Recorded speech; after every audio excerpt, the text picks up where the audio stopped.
ठीक आहे. फिजिकल प्रॉपर्टीमध्ये अमाईन्सच्या पहिला जो पॉईंट आहे तो आहे इंटरमॉलिक्युलर फोर्सेस आणि बॉइलिंग पॉईंट आणि सोल्युबिलिटी हे सगळे एकमेकाशी रिलेटेड आहे.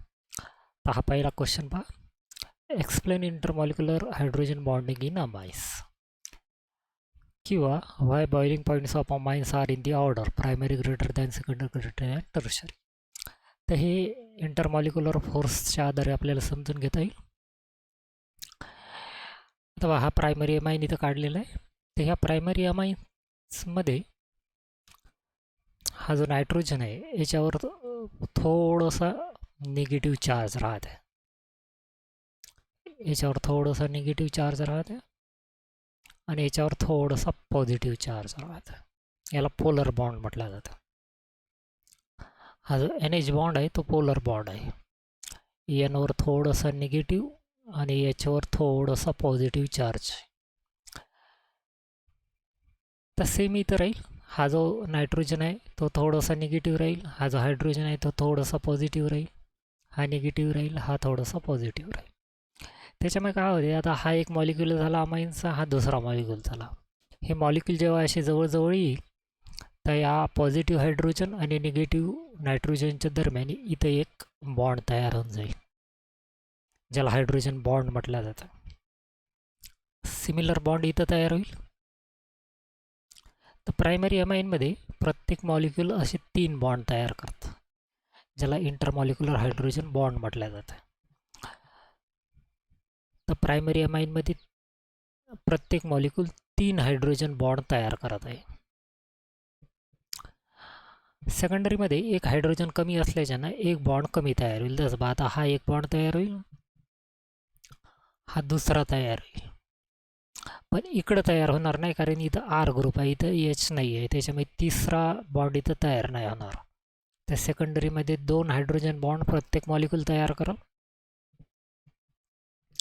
टर्शरीमध्ये एकही हायड्रोजन नाही आहे, तिन्ही R ग्रुप आहे. त्याच्यामुळे इथं बॉन्ड तयार होणार नाही. याच्याऐवजी इथं एक वीक अट्रॅक्शन तयार होऊन जाते, असं ज्याला डायपोल डायपोल इंटरॅक्शन म्हटलं जाते. हा जो आपण काढला आहे हा बॉन्ड नाही आहे, हे डायपोल डायपोल इंटरॅक्शन हे वीक राहते, वीक इंटरॅक्शन राहते. हायड्रोजन बॉन्डपेक्षा याची स्ट्रेंथ कमी राहते. तर टर्शरीमध्ये हायड्रोजन बॉन्ड नाही आहे, नो हायड्रोजन बॉन्ड. त्याच्याऐवजी ही वीक इंटरॅक्शन आहे. ठीक आहे. तर प्रायमरीमध्ये खूप सारे हायड्रोजन बॉन्ड्स आहे, कारण त्याच्यामध्ये निगेटिव्ह नायट्रोजन आणि पॉझिटिव्ह हायड्रोजनची संख्या भरपूर आहे. सेकंडरीमध्ये 2च हायड्रोजन बॉन्ड आहे. तिसरा हायड्रोजन बॉन्ड पॉसिबल नाही, कारण तिसरा हायड्रोजन निघून तिथे R ग्रुप लागलेला आहे. टर्शरीमध्ये सुद्धा एकही हायड्रोजन बॉन्ड नाही आहे, तिथे त्याच्याऐवजी वीक इंटरॅक्शन आहे. आता याचा संबंध बॉइलिंग पॉईंटशी कसा आहे. बॉइलिंग पॉईंट हायड्रोजन बॉन्डवर आधारित राहते. जेवढे हायड्रोजन बॉन्ड जास्त तेवढा बॉइलिंग पॉईंट जास्त. याच्यामागं रिझन असं आहे की जेव्हा लिक्विड बॉईल होते तर अगोदर हे हायड्रोजन बॉन्ड तोडायला लागतं. जसं आता प्रायमरी अमाइनला जर बॉईल करायचं राहिलं तर अगोदर हे बॉन्ड ब्रेकअप करावं लागेल. हा बॉन्ड ब्रेक करावं लागेल, हा दुसरा ब्रेक करावा लागेल, हा तिसरा. तेव्हा कुठं हा मॉलिक्यूल रिलीज होईल. त्याच्यामुळे प्रायमरी अमाइनचा बॉइलिंग पॉईंट हाय आहे, त्याला जास्त हिटिंग करावं लागतं. ह्या तिन्ही अमाइनमध्ये प्रायमरी अमाइनचा बॉइलिंग पॉईंट सर्वात जास्त आहे, कारण त्याच्यामध्ये हायड्रोजन बॉन्डची संख्या जास्त आहे. सेकंडरीमध्ये हे 2च बॉन्ड ब्रेक करावं लागतं. तिसरा बॉन्ड नसल्याच्यानं सेकंडरीचा बॉइलिंग पॉईंट प्रायमरीपेक्षा थोडासा कमी राहील. बॉइलिंग पॉईंट लेस दॅन प्रायमरी. टर्शरीमध्ये बॉन्ड आहेच नाही, त्याच्याऐवजी एक वीक इंटरॅक्शन आहे जी इझिली ब्रेक होते, त्यामुळे कमी हिटिंग करावं लागते. तर टर्शरीचा बॉइलिंग पॉईंट सर्वात कमी आहे, लोएस्ट. या तिघांमध्ये सर्वात कमी बॉइलिंग पॉईंट टर्शरीचं आहे. त्याच्यामुळे ही ऑर्डर आहे. प्रायमरीचा बॉइलिंग पॉईंट सर्वात जास्त, मग सेकंडरीचा आणि सर्वात कमी टर्शरीचा. त्याचा एक स्क्रीनशॉट तुम्ही काढून घ्या, म्हणजे आपण पुढच्या क्वेश्चनकडे जाऊ. ठीक आहे, आता आपण पुढच्या क्वेश्चनकडे जाऊ. Explain solubility of amines in water or give reason solubility of aromatic amines is less than aliphatic amines in water. आता पाण्यामध्ये एखादा सबस्टन्स तेव्हाच विरघळू शकते जेव्हा तो पाण्यासोबत हायड्रोजन बॉन्ड तयार करू शकते. पाणी या टाईपचा मॉलिक्यूल आहे. पाण्याचा जो ऑक्सिजन आहे त्याच्यावर थोडासा निगेटिव्ह चार्ज राहत आणि हायड्रोजनवर थोडासा प्लस चार्ज राहत. म्हणून पाण्याला पोलर सॉल्व्हंट म्हटलं जातं. आणि या पोलर सॉल्व्हंटमध्ये तो सबस्टन्स विरघळू शकते जो या वॉटरसोबत हायड्रोजन बॉन्ड्स तयार कराल. तर आता हा अमाईन आहे, प्रायमरी अमाईन काढला आहे सध्या इथं. तर अमाईनमध्ये सुद्धा चार्जेस राहते. मग अशी पाहायला आपण अमाईनचा जो नायट्रोजन आहे त्याच्यावर थोडासा मायनस चार्ज राहते आणि जो एच आहे त्याच्यावर थोडासा प्लस चार्ज राहते, मायनस डेल्टा प्लस डेल्टा. आणि हा वॉटर मॉलिक्यूल, वॉटरचा जो हायड्रोजन आहे ऑक्सिजन आहे त्याच्यावर स्लाइटली मायनस चार्ज राहते. तर अशा पद्धतीचे चार्जेस. आता बघा, हा अमाईनचा मॉलिक्यूल, हा वॉटरचा मॉलिक्यूल. हायड्रोजन आणि ऑक्सिजनच्या दरम्यान बॉन्ड तयार होतं ज्याला आपण हायड्रोजन बॉन्ड म्हणतो. हा हायड्रोजन बॉन्ड झाला.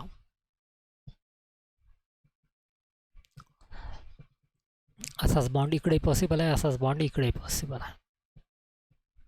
म्हणजे प्रत्येक अमाईनचा मॉलिक्यूल 3 वॉटर मॉलिक्यूलसोबत हायड्रोजन बॉन्ड तयार करत आहे.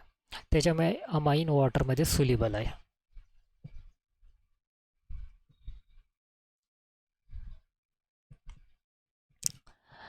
ॲरोमॅटिक अमाईन्सच्या बाबत हा जो ग्रुप आहे बेन्झिन ग्रुप C6H5 म्हणजे बेन्झिन ग्रुप, हा याचं नेचर हायड्रोफोबिक समजलं जातं. हायड्रोफोबिक या शब्दाचा अर्थ होत असते जो पाण्याच्या दूर पळतो. जो ॲक्च्युली फोबिक या शब्दाचा अर्थ होत असते भीती वाटणे. ज्याला पाण्याची भीती वाटते तो हायड्रोफोबिक. तर बेन्झिनला पाण्याची भीती वाटते म्हणजे तो पाण्याच्या दूर पळण्याचा प्रयत्न करतो. आता दूर पळण्याचा जर तो प्रयत्न करत असेल तर हे जे हा जो अमाईन आहे आणि हे जे वॉटर मॉलिक्युल्स आहे याच्या दरम्यान कोणताही बॉन्ड तयार नाही होणार आहेत. ते इथं कोणताही बॉन्ड नाही आहे. हे कशामुळे होत आहे? बेन्झिनच्या हायड्रोफोबिक नेचरमुळे. जसं पाहता ह्या दोघांची तुलना केली आपण, ते इथं बॉन्ड्स तयार झाले त्याच्यामुळे हा अमाईन पाण्यात विरघळला. हा जो ॲरोमॅटिक अमाईन आहे तो वॉटरसोबत बॉन्ड न तयार करू शकल्यामुळे तो पाण्यामध्ये इन्सोल्युबल आहे. तर हे झालं ॲरोमॅटिक अमाईन. ॲरोमॅटिक अमाईन पाण्यामध्ये इन्सोल्युबल आहे कारण ते पाण्यासोबत हायड्रोजन बॉन्ड तयार नाही करू शकत. आणि हायड्रोजन बॉन्ड का नाही तयार करू शकत? कारण त्याच्यामध्ये जी बेन्झीन रिंग आहे ती हायड्रोफोबिक आहे. हा एक क्वेश्चन आहे, याचा एक स्क्रीनशॉट तुम्ही काढून घ्या. आता हा पुन्हा एक क्वेश्चन आहे. हा शेवटचा क्वेश्चन आहे. आता arrange the following in decreasing order of boiling point. याच्यामध्ये पहा आता पहिल्याचं उत्तर लिहू आपण. हा अल्कोहोल आहे, हा प्रायमरी अमाईन आहे आणि हा सेकंडरी अमाईन आहे. आता आपण बॉइलिंग पॉईंट ह्या दोघांचे पाहिले, प्रायमरीचा ग्रेटर राहते सेकंडरीपेक्षा. पण आता इथं अल्कोहोल आहे, तर अल्कोहोलचा बॉइलिंग पॉईंट अमाईनपेक्षा जास्त राहत असते. अल्कोहोलचा बॉइलिंग पॉईंट हा अमाईनपेक्षा जास्त राहते. याच्या मागे रिझन असं आहे का अल्कोहोलमध्ये OH बॉन्ड आहे जो जास्त पोलर राहते अमाईनच्या NH बॉन्डपेक्षा. हा मोर पोलर आहे. हा पोलर जास्त असल्याच्यानं इथं जे हायड्रोजन बॉन्ड तयार होईल हे जास्त स्ट्रॉंग राहील आणि त्यामुळे अल्कोहोलला जास्त हिट करायला लागेल. अमाईनमध्ये जो NH बॉन्ड आहे तो लेस पोलर आहे अल्कोहोलच्या तुलनेत. त्याच्यामुळे अमाईनमध्ये जे हायड्रोजन बॉन्ड तयार होईल ते वीक राहील आणि ते इझिली ब्रेक होईल, मग कमी हिटिंग करायला लागेल. तर अल्कोहोलचा बॉइलिंग पॉईंट अमाईनपेक्षा जास्त राहते. म्हणजे आता ह्या तिघांची जर तुलना केली तर हा अल्कोहोल असल्याच्याने याचा बॉइलिंग पॉईंट सर्वात जास्त.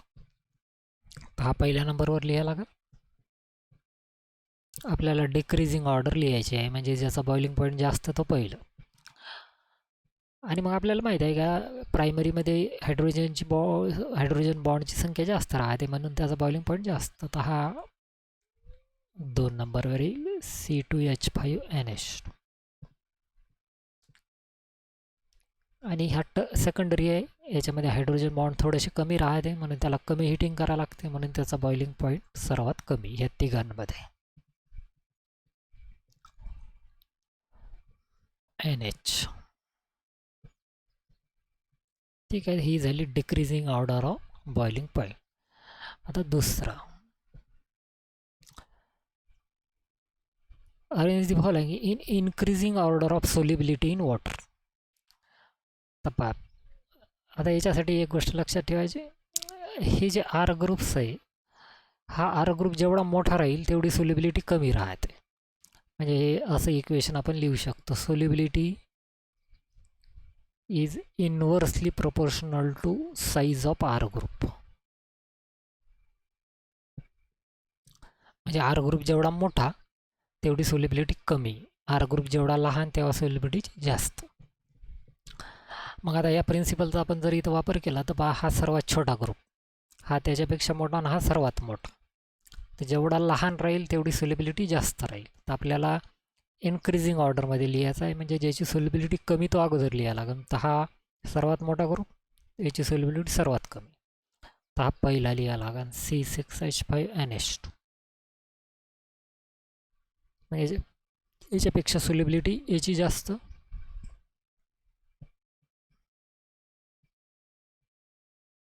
आणि सर्वात जास्त सोल्युबिलिटी याची, कारण आर ग्रुप सर्वात छोटा आहे. तर या टाईपचा एक मार्काचा क्वेश्चन येते याच्यावर, त्याचा एक स्क्रीनशॉट तुम्ही काढून घ्या.